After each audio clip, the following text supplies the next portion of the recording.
Welcome to the NFC Squad. Sit back, grab your favorite beverage, and join us as we get you ready for another wild weekend across the National Football Conference. You are talking ball with the NFC Squad. From the Cowboys to the Packers, the Falcons to the 49ers, and everyone else around the NFC, it's the local experts of the Locked On Podcast Network bringing you scoops, breakdowns, and the most comprehensive preview of the upcoming weekend for hard-hitting NFC football with our harder-hitting takes. Buckle up, it's the NFC Squad, and we have a seat for you. No hurt feelings allowed. Squad up, you're part of the NFC Squad. Welcome in, football fans from across the league, but specifically, this is your NFC Squad. First time we're doing this here on the Locked On NFL podcast. We appreciate you coming through and joining us. Of course, this is all part of the Locked On Podcast Network. We're representing your teams every single day, so sit back and enjoy. This is going to be a little bit of a different style of show if you haven't been through here before that you might be used to, so bear with us, but I promise you it's going to be a lot of fun. We're going to be talking about everything going on in the NFC, and we're going to be doing that thanks to our friends over at Prize Picks. This episode brought to you by Prize Picks. Go to prizepicks.com/LockedOnNFL. Use that code, all lowercase, Locked On NFL, all one word, and you're going to get $50 instantly when you play $5. I'm David Harrison. I'm your local host of the Locked On Commanders podcast, but of course, I am not doing this all by myself. We're going to go around the horn here. We got James Yarko, my frenemy. We used to host the Locked On Bucs podcast, but now he's kicked me off. He fired me and said, no, Locked On Bucs is all mine. So he's selfishly doing that, enjoying that solo split paycheck. Gino Camilleri of Locked On Eagles coming through here. Third place in the NFC. That's right, buddy. Warranted. And Warranted. Louis DiBiase, his partner in crime, down there with the Locked On Eagles. We call them the bad boys of the NFC Squad here. Landon McCool representing Locked On Cowboys. So the NFC East is rolling deep with Patricia Traina, Locked On Giants. Last place in the division, but maybe first place in our rising, Aaron, rising, fingers crossed. Rising, exactly. Aaron Freeman of Locked On Falcons coming through as well. We'll get to your big victory here in just a moment. And the great Peter Bukowski, the great late Peter Bukowski of Locked On Packers. Thanks for joining us. I'm not dead yet. I'm not dead yet. Come on now. Come on now. The night's Thanks early. for joining us, everybody. We're going to talk about our biggest takeaways from the last week. We're going to go around the horn here, and let's start with the team that had to have had the biggest win in Week 5. Aaron Freeman, go ahead, man. Take yet another victory lap, that 36-30 victory over James Yarko's Buccaneers. It's Kirktober, so it's a great month of the year. Oh my God, this is when Kirk Cousins is playing his best football. 509 yards, set the franchise record. It's incredible. It's an incredible time to be alive for the Atlanta Falcons. Everybody's knocking the Falcons because they're celebrating wins like they won a Super Bowl. But if you've watched the Atlanta Falcons for the last 6 years, you would think that winning a couple of games is like winning the Super Bowl. So we don't have that privilege, because of a certain game that happened a couple of years ago. So we are going to take our time and celebrate. Aaron, what happened a couple years ago? I missed it. I don't know what you're talking about. I can tell you guys, I talked to somebody who's related to that game that happened a little while ago. Still not over it. It still stings a little bit. Just like Buccaneers fans seeing Kirk Cousins like that moments in the past. Not the first time Kirk Cousins has done that. We're not going to talk to James Yarko yet. Instead, we're going to go to another winner, Patricia Traina, Locked On Giants, probably the second biggest win from this group this weekend. Give us your thoughts following that big win over the Seahawks. Second biggest win. I think the biggest win. I mean, Daniel Jones goes in there, looks like a legitimate quarterback, and he does it without Malik Neighbors. He does it without Devin Singletary. The defense was just absolutely amazing. They shut down DK Metcalf and that trio of Seahawk receivers. I mean, my gosh, please play like that every week. I was so ecstatic when I did my show on Monday that I was like, my listeners were like, boy, it was so glad to see. We're so glad to see you smile because it's been so long. I thought I was going to forget how to talk about a winning team, and it came back to me. Thank goodness. But what a win by the Giants! And now they get the Bengals at home, who are struggling. They get them though on Thursday night. The Giants not really good on Thursday night, but hopefully they'll keep it rolling. Yeah, the NFC West, no representatives out here, so nobody to talk about the Seahawks side of things. In fact, nobody here to talk about the Rams side of things. They probably knew they weren't going to have a lot of conversations in this beginning segment, so we'll kick it over to Peter Bukowski, Locked On Packers. Peter, 3-2 Green Bay Packers. Jordan Love's back on the field. How you feeling about things going on? Well, it is kind of fitting that there are no Rams representations here because there were no Rams representations at SoFi Stadium on Sunday. man. It was 80% Packer fans, guys. It was true. wild. That place is a shame, man. There was a touch. I was talking to a longtime LA reporter. I'm talking about a long time, like guy who's been there 40 years, dyed in the wool LA guy, and he was like, "I've never seen anything like this." Like the first touchdown that the Packers scored. The main concourse is shaking. Like this is NCAA 25. Like that's what was happening in LA. Like it was crazy to see. Was the game great? No. Am I like heartened by what I've seen through 5 weeks? Not when Jordan Love has been on the field. That's the weird thing. It's like I feel way better about the Malik Willis Green Bay Packers than the Jordan Love Green Bay Packers. Yeah. So that's what's weird about all of this. I still think that they probably should have beaten Gino and Louis' team in week 1, but they didn't. And so, that's what happened. That's how this works. That's every game for the Eagles. Even when they win, it feels like they shouldn't have won that game, and it's stressful. I mean, you could have not said that Saquon Barkley was just a fine running back. That has came to bite you in the rear end a couple times. You could have said that.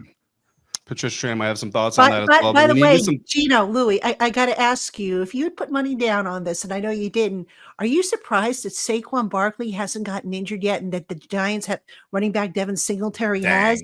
I mean, I would have never have guessed that. I mean, through 4 weeks, Gino, I would say I'm kind of surprised considering he's been putting the team on his back. I mean, that's like the only thing that's been going right, it feels like at times so far this year. And I think his back is the only injury he hasn't had yet so far. It's funny, Howie Roseman for so long did not want to commit to running backs, and now like a running back is his MVP, and it's the one he finally invested in. So that's kind of funny. Yeah, Patricia, like they're really like winning football games because of their running back. So yeah. Landon, if Saquon Barkley broke his leg, would he still be the best running back in Dallas? Not anymore. Did you guys hear about Rico Dowdle? He would still run faster than Dalvin. He'd still be moving faster than Zeke and Dalvin Cook. Let's be honest. I swear, if I have another Cowboys beat writer in the question section with Mike McCarthy ask why Dalvin Cook hasn't been raised up to the main roster yet, I'm going to scream because I guess nobody's watched Dalvin Cook the last 2 years. It's like the tape doesn't tell the story. It's like if we were watching the same guy, I don't think he's going to operate back there. It's fantasy football all over again. It exists even in the media. Landon, let's stick with the Cowboys though, man. I mean, of course the Cowboys can't do anything without some drama, so we have to have the delay. I don't know why it's the Cowboys' fault, but I'm going to put it on the Cowboys anyway. But 20-17, they get that win over the Steelers, 3-2, firmly in second place behind MVP candidate Jaden Daniels of the Washington Commanders. How do you feel coming out of that Sunday or that Monday night game? In there. Sunday night game, sorry. Yeah, definitely had to get that in there. Look, I feel good that the team was able to pull out a win like that because that's exactly the kind of game that the Cowboys don't usually win. On the road, non-common opponent, national television, all the vibes were off for the Cowboys to win that game. And, despite Dak being it's the old Homer Simpson, right? To alcohol, the cause of and solution to all my problems. That was Dak Prescott on Sunday night, right? Like, turnovers in the red zone, inconsistencies with the offense. But when it came down to winning the ball game, I mean, that's kind of what he does. So, some good with the bad, but certainly the Cowboys are just surviving right now with all the injuries they've got. Yeah, that is what he does in the regular season for sure. Yeah. Now, look, let's all give James Yarko a round of applause here for being the only loser to come through for this first NFC squad, because that's rough. James Yarko, go ahead, buddy. What you got? I mean, any of us on this show could have thrown for 350 and 4 against that Bucs defense Thursday night. So I'm glad Aaron. Not Jalen Hurts. Not Jalen Hurts. You got that wrong, my friend. I promise you, Jalen Hurts would have done it left-handed. I mean, shout out to Aaron. He's taking his victory lap. That's cool. It's nice when you get handed a victory twice, and you tried to hand it back once. But look, I mean, short week division matchup on the road. It is what it is. I'll just hammer the Bucs to win the division because they're now, the odds have gone up. You're going to win money at the end of the season. Kirktober is not real. It's a mirage based off of a very, very bad Todd Bowles defense and a linebacker in KJ Britt that couldn't cover anything. You going to say the Atlanta Falcons will come back down to earth against the Andy Dalton-led Carolina Panthers? I mean, no, I won't go that far, but you got to play the Bucs again in a couple weeks. That's true. And they'll have Antoine Winfield Jr. And we all know how much Atlanta fans love Antoine Winfield Jr. Yeah. Okay. Fair. That's a fair point. That's a fair point too. So, That's why you got to celebrate while you can, Aaron. Right? Yeah. Look, the Buccaneers may have a couple more L's on their roster too. They got the Saints coming up, always a tough matchup. Backup quarterback, that can always be a problem for a Todd Bowles defense, especially if they come in a little bit less than motivated. And the Baltimore Ravens right after that. James Yarko has got quite these slates of games coming up to cover for. I need it. I got under 7.5 on the Bucs, so I'm getting killed right now. There you go. But which NFC teams need to be on upset alert in Week 6? Talk about the week that was. Let's talk about the week that's coming next on Locked On NFL's NFC Squad. And we're launching this first episode of NFC Squad. Thank you for joining us for that. Thanks to our friends over at Z-Biotics. Z-Biotics pre-alcohol probiotic drink is the world's first genetically engineered probiotic. It was invented by PhD scientists to tackle rough mornings after drinking. So here's how it works. When you drink, alcohol gets converted into a toxic byproduct in the gut. It's this byproduct, not dehydration, that is to blame for your rough next day. Pre-alcohol produces an enzyme to break this byproduct down. Just remember to make Z-Biotics your first drink of the night. Drink responsibly, and you're going to feel your best tomorrow. So I first gave pre-alcohol a try when I was celebrating my in-laws' 50th wedding anniversary. Had to kick back a couple with the father-in-law. I drank my first prebiotic. And I tell you right now, I didn't feel like I was at the top of my game because I'm a little bit older, but I felt better than I've ever felt before after kicking back a few with my father-in-law. So if you know what I'm talking about, make sure you drink that pre-alcohol first, drink responsibly, enjoy the next day. Go to zbiotics.com/LockedOnNFL to learn more and get 15% off your first order when you use Locked On NFL at checkout. Z-Biotics is backed with 100% money back guaranteed. So if you're unsatisfied for any reason, they will refund your money. No questions asked. Remember to head to zbiotics.com/LockedOnNFL. Use that code LockedOnNFL at checkout for 15% off. This debut episode of NFC Squad is also brought to you by Game Time, and Game Time has an amazing feature called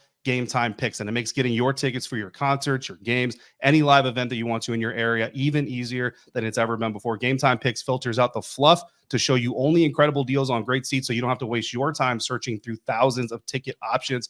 Curated deals make it easier to find the best price on the greatest seats. For example, my Game Time Picks right now in the DMV, the Washington, D.C. area, I can get tickets to see the Chicago Bears visit the Washington Commanders for $126, or I can see the New Jersey Devils visiting the Washington Capitals for $31. There's also a concert to a person that, quite frankly, I've never heard of before for a pretty reasonable price. So if I just want to get a night out, maybe discover a new person that I fall in love with, I can do that too. And all-in pricing, toggle that on the app, and I'll get all my prices up front, no surprises at checkout. So take the guesswork out of buying your tickets with Game Time. Download the Game Time app, create your account, use the promo code LOCKEDONNFL to get $20 off your first purchase. Terms apply. Again, create your account, redeem the code LOCKEDONNFL for $20 off. Download Game Time today. What time is it? Game Time. Segment 2, Locked On NFL NFC Squad, and I think James Yarko maybe get a little bit of revenge here, buddy. We're moving on to Week 6, and Ross Jackson is not here, but of course you guys are going to have your crossover episode. Always a great time when James Yarko and Ross Jackson get on a crossover, so make sure you guys are checking that out if you care about that game. James, how do the Buccaneers avoid that backup quarterback curse and then get back on the winning path before they face, again, the Ravens? You got the Falcons, the Niners. I mean, how do they do it? Yeah, it's a little bit of a murderer's row coming up for the Bucs, but you know, we knew that going in, and yeah, I think the biggest thing is let Baker Mayfield do what Baker Mayfield has been doing all year. And he's been absolutely phenomenal. And I think you go back to that Atlanta game, Aaron, you might back me up on this. It seemed like the Bucs let your Liam Cohen kind of took his foot off the gas in the second half. You know, Baker had 3 touchdowns in the first half. He was absolutely dealing. Then they have to settle for 2 field goals in the second half, and it proved to be costly because the defense couldn't stop a nosebleed. But I don't think there's too many people that are going to be worried about Spencer Rattler starting for the Saints. Now that could be a problem because Jake Hayner, baby, it's the agenda. You're doubting the agenda. I'm just saying this poor kid is going to come in for his first NFL start and have to face a Todd Bowles defense that likely will have at least Antoine Winfield Jr. back, maybe Kalijah Cansey for the first time this season. It's going to look a little different when it comes to the pass rush and the secondary with those two like key pivotal pieces coming back. Wait, can I throw this question out to the group quick? I'm fascinated to know the answer. There's 3 perfect teams for this. I know the answer for Patricia. How many of you would switch quarterbacks with the Buccaneers at cost? Baker Mayfield at his cost for your team at your quarterback's cost. I'm talking to 3 teams and then a rookie quarterback, David Harrison. But like, come on, Eagles, not Cowboys, yet, Falcons. Cowboys? Not yet, but ask me in a few weeks. Contextually, I got to bring Liam Cohen with him. I'm not letting Nick Sirianni and Kellen he was pretty Moore good last year with Dave around. Canales. That's true. I'm not touching that. He doesn't get to bring Mike Evans. I plead the fifth. It's going to take a lot to get me off of James I'm Daniels not there right yet. I'm not there yet. I'm not saying that wouldn't be something I'd consider eventually in 2024. But 4 weeks Aaron's in, very quiet. It's Kirktober, so I'm good with Kirktober. So when Kirktober's over and he's got to return his costume, is he done? Like, is that it? Like, you're going to get 3 more good weeks? He's even better than Kirk Bimber. Now, Kirk Simber, and then the play goes down.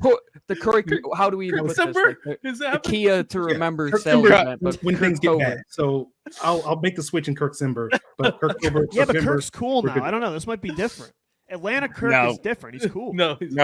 Kirk is still not. Cooler. He was swag surfing. I mean, that adds a he little, can swag little surf. That cool. doesn't make him cool. Washington. Let me ask you guys Kirk this. Let me Cousins ask you was guys never this. swag surfing.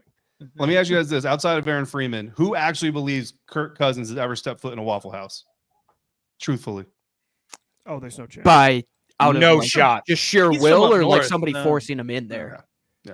Zero chance, right? So look, the NFL schedule week 6 gets kicked off Thursday Night Football, San Francisco 49ers at Seattle Seahawks. So let's kick it off to the NFC West host in attendance here. Nobody. So the Seahawks are 3.5-point underdogs. Who here believes the Seahawks can be the first underdog winner of this week? I actually do. I'm a believer in the Seahawks, and I know they can't protect Geno Smith, and that's the biggest problem. But I look at the 49ers right now, how they're banged up, the up and down play. I'm kind of bullish still on Seattle. I know they've dropped 2 straight, but I think they showed me something in that Detroit game. They beat 3 bad teams early on, but I think that defense is one of the most underrated in football, especially in the secondary, and I'm kind of drinking the Seahawks Kool-Aid even after 2 losses. And I know to Patricia's Giants, that's kind of a tough take after that week, but I'm a little stubborn on Seattle. I like them.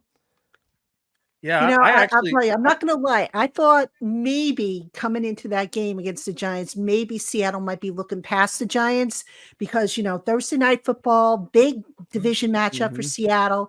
I thought, okay, maybe they might look past them. I have no proof that they did or didn't. They're going to say, obviously, they didn't. But look, we see it every week that there's a division matchup. The teams bring the juice. So Seattle, you better believe they're going to be pumped up for this game against a banged up 49ers team. I was just going to say, it feels like these are 2 teams where something's got to give, right, in this game. Like, they've lost, Seattle's lost 2 straight.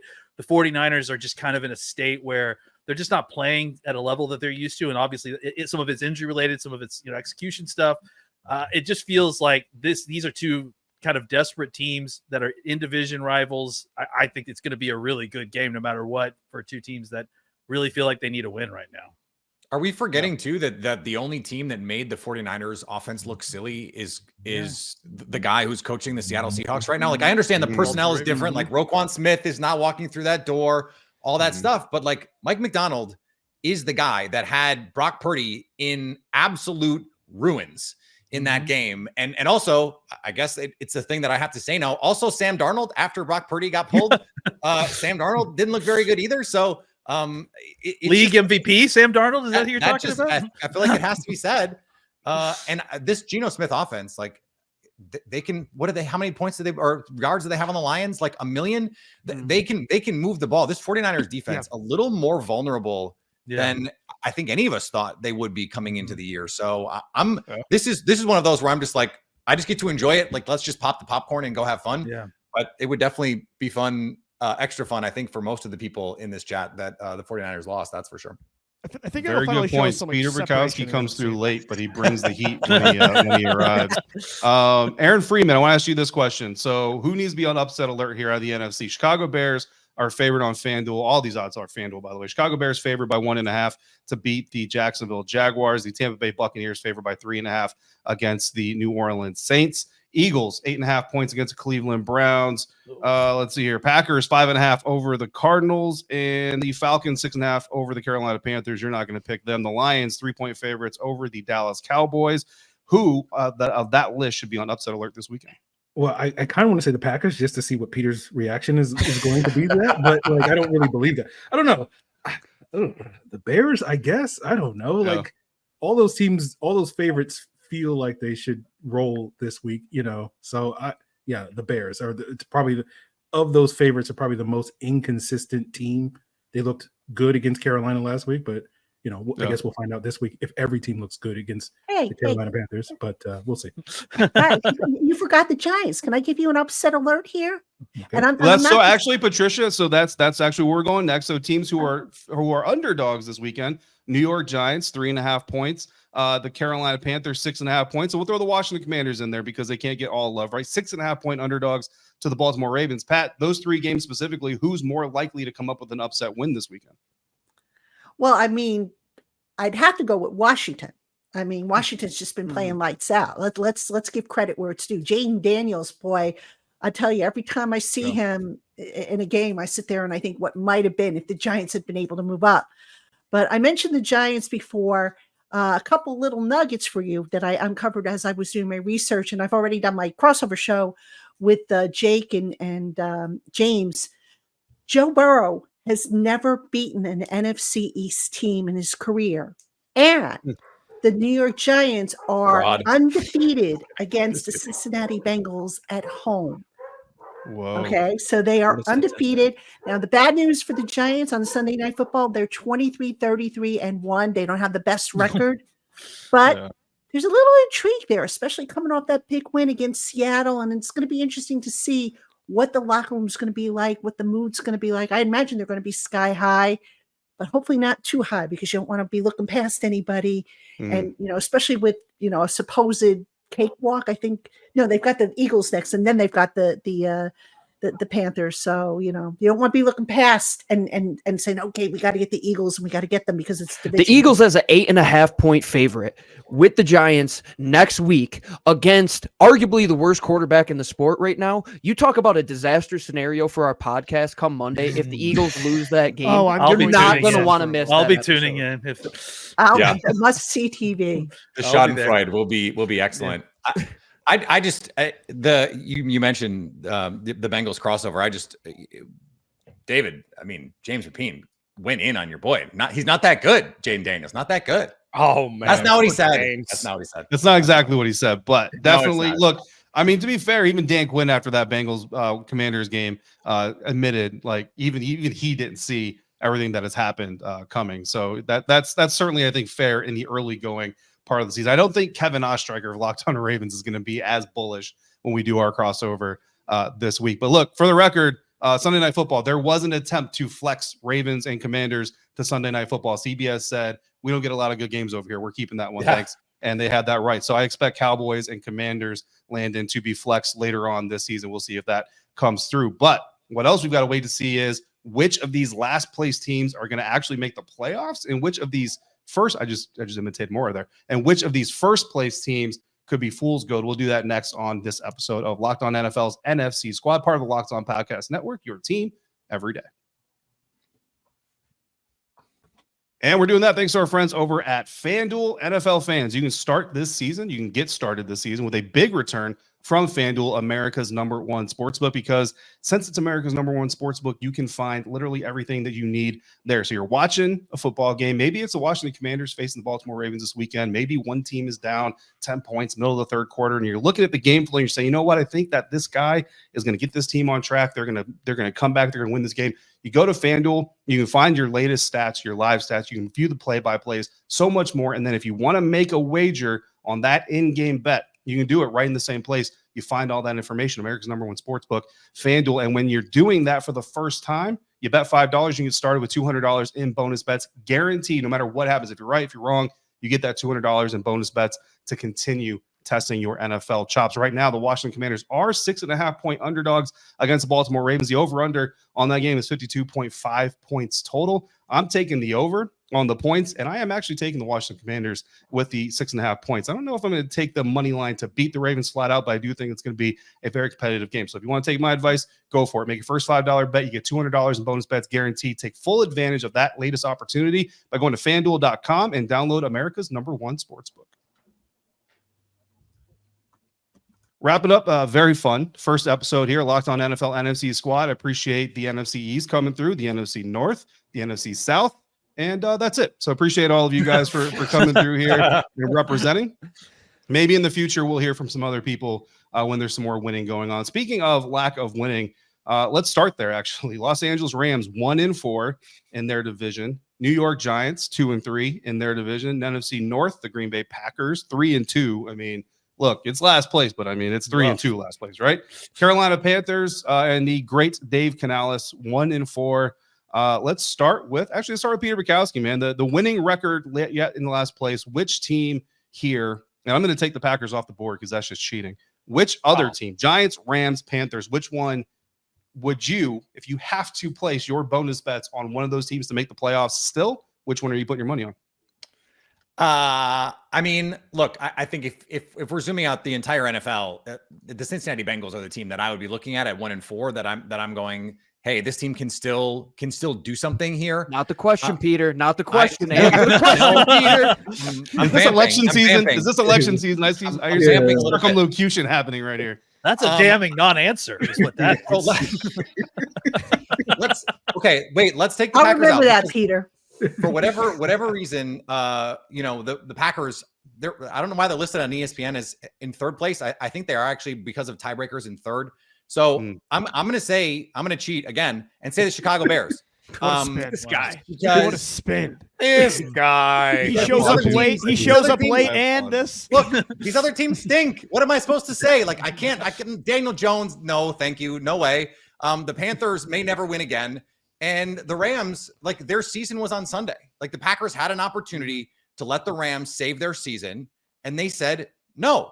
And that's a credit to the Packers. And that was something that I think we underestimate too much early in the year. Is these teams are desperate, and the Rams were desperate. Travis Rogers on our crossover pointed out, like, this is the season. You can't be 1-4 and go make the playoffs, especially now with Puka Nacua and Cooper Kupp. So I just feel like those other teams at the end of their divisions are DOA. I think there's and FanDuel probably has odds on this. And as soon as we're done, I might go look at them. Is there a chance 4 teams in the NFC North could make the postseason? Like, is that crazy? Ooh. It's 100% crazy. Chicago's fake. Caleb Williams is not good. We remember what happened with Minnesota and the backup QB last time this whole thing came to fruition, right? We remember Case Keenum, like that whole ordeal. Like, they're good. 5-0 is good, but like that division is very tough. Those teams beat the crap out of each other. And we just got out of the preseason. Let's that's the other thing I think no one wants to talk about is that, I mean, the last 4 or 5 seasons, the first month of the NFL is just chaos. And then finally, when we get into October, that's when real football starts. So Kirktober. Kirktober. When Kirktober starts and the season changes, that's when we start to get into kind of the cream rises to the top again. And then the kind of pretenders start to fumble away their chances, and everyone realizes that it's actually Sam Darnold who's playing quarterback for the Vikings, and everything kind of falls back into place. So I imagine that a lot of this stuff, like you said, the Bears, they're not real. I don't even think that's actually really a football team. I think that people just talk about the Bears and that they only exist on paper. Well, I do agree with that. It's like a shell organization it's like a tax bracket thing, right? It's like they're trying to make fetch happen, and just Caleb Williams is not good. Gonna happen. And Bears fans are looking at the Commanders going, we could have had Jaden Daniels. That dude is an absolute stud. But real quick, special shout out to the Carolina Panthers, because Sam Darnold and Baker Mayfield are leading the NFL in touchdown passes, and they were on Carolina's roster at the same time. This is a Carolina problem. Carolina and the Jets. Or Julian Council. Those are the 2 teams where quarterbacks go to die, and we all laugh at their expense. That's why the Jets lost. They can't win a game when Sam Darnold is playing. That's just the bottom line. Oh, is this our end to talk about Aaron Rodgers? Are we finally here, guys? Hang on. Hey, we're not there yet. Give me one more second. We're not there yet. Big shout out to Peter Bukowski for turning a third place team into his fourth place team that can make the playoffs, because Chicago Bears are indeed in third place, Peter. Green Bay Packers are 0-1. I'm just telling you what the standings say on ESPN.com. I'm looking at NFL Jesus. NFL Jesus says Green Bay Packers last place. I don't know what that is. NFC That's North. the Lord. That's the Lord. Also, it also says Minnesota Vikings first place in the NFC North, Washington Commanders first place in the NFC East, Atlanta Falcons NFC South leaders because of that head-to-head against the Tampa Bay Buccaneers, NFC West Seattle Seahawks leading there. Let's go to Gino Camilleri. Which one of those division leaders is the most likely to miss the playoffs? Ooh, I think Seattle, just because of the parity in that division as a whole. I mean, San Francisco can kick it on at any given point. I think, and I said this on the show the other day, Jonathan Gannon might have a good team down there in Arizona that is going to give those teams fit. I know, Peter, it's tough for me to say it, but they're scrappy. They're a scrappy little football team. But as long as the Dallas Cowboys don't repeat for the first time in 20 years. Is that a Kyler Murray joke? No, I was not That's making good. a Good. Kyler Murray joke, but that was good. But as long as we continue this NFC East tradition of changing up the winner each time, I would be fine if Washington won it. Jaden Daniels is a really good quarterback, and I think a lot of people in Philly might be a little jealous of what you guys got going on over there. But Seattle, just because of the parity, the NFC West, whoever really knows what goes on. It's not a real time zone scene that none of the hosts showed up. They're all imaginary people, it looks like, at this current point. It's still light there. That's why. They're just having lunch right now. That's the problem, is they're just having lunch right now. All right, one last question. We're going to go around the horn here. We're going to go clockwise. James Jarko, you'll start it off. We'll wrap it up with Peter Bukowski. Better late than never. Here's the question. Here's how we're going to get Aaron Rodgers in here. Robert Saleh fired from the New York Jets. I don't care if it's not NFC. It impacts the entire NFL ecosystem. So here's how I'm going to wrap this up in the NFC squad. Which team could you envision Robert Saleh head coaching next year? That's just how we're going to do this. And if you want to throw some barbs at Aaron Rodgers, go for it. James Jarko kicks off. Oh, yeah. Aaron Rodgers is a terrible human, and he stole an MVP from Tom Brady. Yeah. And he got Robert Saleh fired. But man, who could he head coach? Jacksonville Jaguars. That's where I'll go. I mean, I said NFC team, but okay, that's fine. Gino, what you got? Sorry. I'm sorry. I played my Bukowski card and changed the rule. Carolina. The answer is Giants. Carolina. Canales. Canales one and done. Couldn't save Bryce Young. Get him out of here. Get him out of here. Gino Camilleri, what you got? I would like a good defensive-minded head coach that can actually get things in order. I know Lou's going to disagree because he likes the offensive guys, but hey, Vic Fangio might be better off just taking in these Phillies playoff games. Like, let's be honest at this point. Lanny McCool. I actually think I kind of agree with Gino. I think the Eagles makes a lot of sense. You know, if they could find it, but I agree with Louis though that I prefer offensive-minded coaches because offensive-minded coaches are more valuable, and that's how you attract them is by making them head coaches. But I think that as far as like trying to get over a hump, if I'm the Eagles and I want to beat the teams in the playoffs to kind of get the Super Bowl, like they're clearly a step in front of the Cowboys at this point still. You're gonna have to play some of those Shanahan offenses, and I can't think of a better guy to kind of defend those kind of things than a guy that just got fired because his quarterback didn't want his offensive coordinator to be fired. Yeah, no, the Eagles are going to take Bill Belichick from the Dallas Cowboys. They're going to have to settle for Robert Saleh. So that's the Eagles are going to hire a defensive coach for the first time ever as Jeffrey Lurie the owner. It's got to be. What's more Bill Eagles Belichick. than you guys taking something from us that we didn't want in the first place? Well, I mean, that's the most Eagles thing ever, you know? Kellen Moore is on line one. Exactly. Well, can you go back, please? Sorry. I mean, for me, it could be Carolina because David Tepper could easily just fire a guy just because he feels like it. It's a Tuesday or something, and he'll just wake up and fire a coach. But Philly, I do like the Philly. At least maybe then Howie will actually get a return on his Bryce. You guys are going to make Lou have a miserable night after this. It's terrible. Oh, I was having a good time until now. Oh, come on. I'm going to go with Philly Put Robert Saleh. Thanks, Put Patricia. Robert We're just Saleh piling on. with a competent GM. I'm sorry, Joe Douglas, not impressed. I thought about maybe Dallas, but until Jerry Jones, the owner, fires Jerry Jones, GM, I don't want to see Saleh get himself into another, no-win situation. So I think Philly would be a good fit for him. I know you guys in Philly want an offensive-minded coach, but look, if he hires himself a good offensive coordinator, there's no reason why they can't be successful. And I say that, I'm clenching my teeth because obviously we don't want the Eagles to rule the NFC for the next 10 years, but it is what it is. It'll be Howie like 2 Roseman's a years Ponzi with scheme. Eagles in the life cycle of the Eagles. Coach is great for 2 years and then downhill. See you later. I think the answer, I telegraphed it for those watching on YouTube. I think it's the Giants because the Eagles, you do want with Jalen Hurts, when you have a quarterback who you're paying, you want someone who can work with that guy when you draft someone, those kinds of things. The Giants, I don't know that they're going to be in a position in this draft with the quarterbacks in this draft. Like, are you excited about Jalen Milroe? Are you excited about Cam Ward? Are you excited about any of these guys coming out? Gino's shaking his head, yes. But I look at it and I go, okay, the best players on this team, it's Malik Neighbors and then like a bunch of guys on the defense. And I guess a bunch is overselling. It's Dexter Lawrence. It's Brian Burns. Like, that's the strength of the team in a lot of ways. And so, okay, maximize that, figure out what's going to happen at quarterback in the future and try and build this in the short run. Now, I think you probably in New York need to just fully rebuild that whole thing. I don't know what anyone has seen from that front office to go, oh yeah, those are competent folks there. Especially after Hard Knocks. Like, why did they approve 80% of what we saw in Hard Knocks? Oh my God. I can't believe we Hey, Peter, have you seen the Giants draft class this year and how well they're doing, how they're contributing? I mean, but then look, what about it's a Saquon multi-year Barkley? process. It's a Saquon. multi-year process, my but friend. we're in year 3 of a multi-year process. Okay, but year 1 you got to kind of throw out because that was a fluke. Year 1 should have been what year 2 was. Exactly right. So then now what are we doing?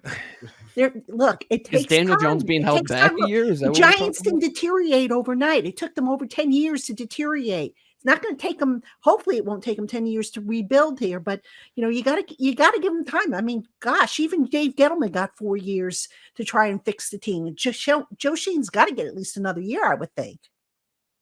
I don't know if you had to throw bad money after more bad money. Like that just it seems like a sunk cost. Like if you're going to move on from the coach, that I got to move on from everybody. Who says they are moving on from the coach? Me, I'm saying that. I'm saying they should hire Robert Saleh instead of Brian Daboll. I don't know. One bald for another bald. Oh, Robert Saleh, stick around. He's not moving. He's not moving time zones. As long as they don't bring Aaron Rodgers over, then we got a problem. Hey, I'm just being paid. nobody He's brought up being an paid. NFC West team because the NFC West not here to talk about it anyway. But we do want to thank all of you for coming through, all the hosts that did come through for this first edition Locked On NFL NFC Squad. We got plenty more coming. We'll be here every single week, and each of us is here every single day, bringing you the latest on all your favorite NFL teams. I'm pretty sure the NFC West hosts are doing that as well. So make sure you follow and subscribe. Don't miss a moment of the coverage. All part of the Locked On Podcast Network, your team every day.